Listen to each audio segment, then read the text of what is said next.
Hi everyone, welcome back. In this video, we are going to cover EBS snapshot. EBS we have already discussed. Those are basically the storage where we are going to store the data. Okay. Snapshots are snap and shot. Snapshots are on a particular moment of time, point in time, we want to take backup of our storage, right? The EBS volume. So that is called snapshot. Now what the documentation says, an Amazon EBS snapshot is a point in time backup of an EBS volume. Point in time means whenever you are taking the snapshot, at the very same moment, whatever is the state of your EBS volume, that data will be backed up. So that is the whole concept behind. Now snapshots are used for, of course, data protection.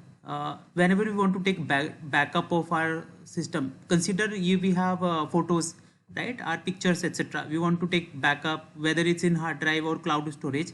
Why we are taking of that backup? Because we want to protect that. So same concept is on cloud also. We have sensitive and very crucial data and we want to protect it.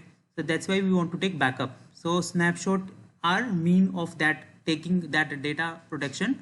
Disaster recovery. So for example, we have our data in one AZ, something happens to that AZ, the whole data is gone. We want to recover that data, right? So a snapshot is also used in that way, and creating new volumes from existing data. So we are going to see that in demo also, but I have an EBS volume. I can create snapshot first, and then using that snapshot I can create another EBS volume. So that is doable, that is possible. Incremental backups. EBS snapshots are incremental in nature, and I'm going to explain what does that mean, incremental, meaning that after the initial full snapshot, only changes to volumes are saved in subsequent snapshots. And of course this will reduce the storage cost, backup time, since only the data that has changed since the last snapshot is stored. Okay. Storage location will be Amazon S3. I'm going to create another video to detail out what is S3, but just to understand, it's a object storage service from AWS. So all the snapshots will be stored in Amazon S3, but they will not be directly accessible from S3. So there will not be any short URL or some URL that will be given and then we can just access them. No, that is not going to happen. Just they are being stored in S3.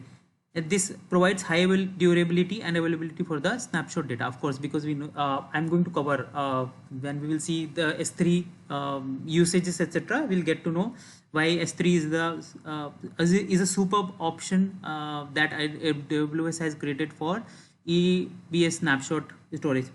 Point in time recovery. Snapshot captures the state of an EBS volume at a specific point in time, and this allows you to restore the volume to that exact state, which is useful for recovering from data corruption or accidental deletion. So it's point in time, like I said, it's a point in time recovery. It means if I'm going to create snapshot right now, and maybe it's just consider it's 9 p.m. in the night, until that, whatever the state of my volume, I will have that data saved.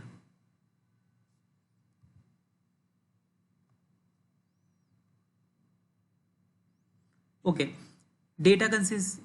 Of course, it is used for data consistency, to ensure data consistency, especially for application with ongoing transaction, and it is recommended to stop the application or instance before creating a snapshot. It is recommended, but it is not a mandate. We can still create snapshot from a running instance, but it is always recommended to stop the instance first, take this, create the snapshot, and then we can rerun it. Then we can restart the server.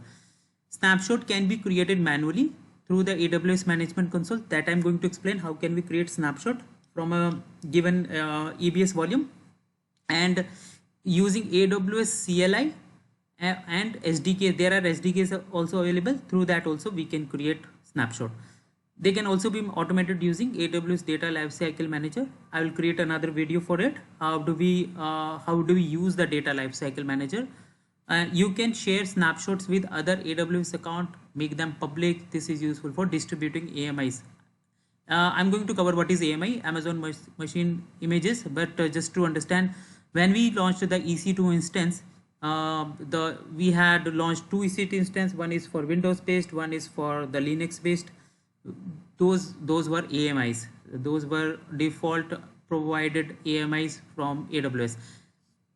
Snapshots can be copied across AWS region and accounts. This feature is useful for disaster recovery, migration, or geographic data redundancy. I'm going to cover it, at least how can we copy it across region, that I will cover in the demo.